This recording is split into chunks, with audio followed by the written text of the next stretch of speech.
Today I'm showing how to change icon shape into your HTC Desire 628.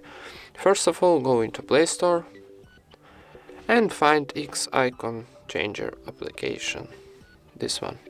Need downloading and installing, so I've already installed this, so click open. Then need close ads. Close do you like. Okay, and now need choose your application, maybe Google Chrome.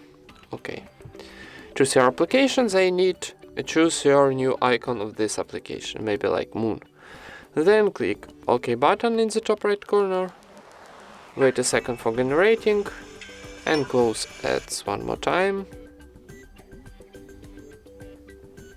And when you see the success message, go into home screen, and now you see your new icon shape of Google Chrome. And that's it. Thank you for watching, leave thumbs ups and subscribe to our channel.